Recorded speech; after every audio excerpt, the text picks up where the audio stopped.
Hi guys, welcome to another teardown video. This time we're taking a look at Utemu's optoelectric clicky switches. Normally, optoelectric switches are very simple, but clicky ones require a bit more finesse to design because simply copying the click jacket off of an MX Blue switch isn't going to work, as there are no metal contacts inside an optoelectric switch, so there is nothing for the tactile notch in the click jacket to rub against. You can use a set of dummy contacts, of course, which is how Gateron do their clicky optoelectric switches.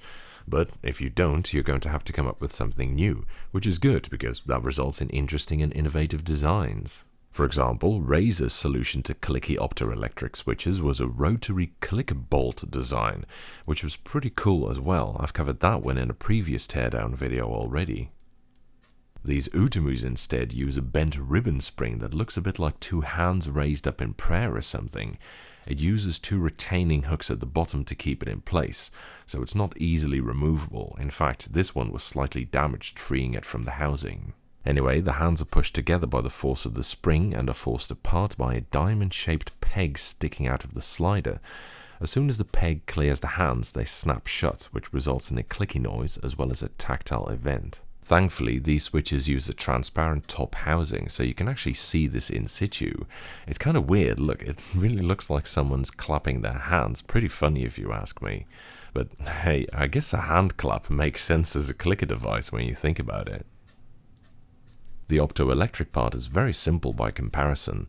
There is a slit in the peg chute that holds the slider in place, and the LED and photoresistor are on opposite sides of that. All it does really is shove the slider stem down it when you press the button, and then the LED's light can no longer reach the photoresistor, which is sensed by the controller and output as a key press. Like I said, pretty basic. The base of the stem has a tiny metal plate in there. I'm not 100% sure why, but if I had to guess, it's to make the plastic less transparent to infrared, or alternatively to provide structural integrity to it so that the stem doesn't deform when you press a key very hard. Or, who knows, perhaps both.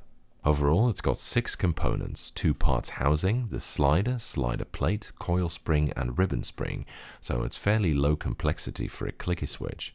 That's it for this video. Thank you for watching, and see you in the next episode.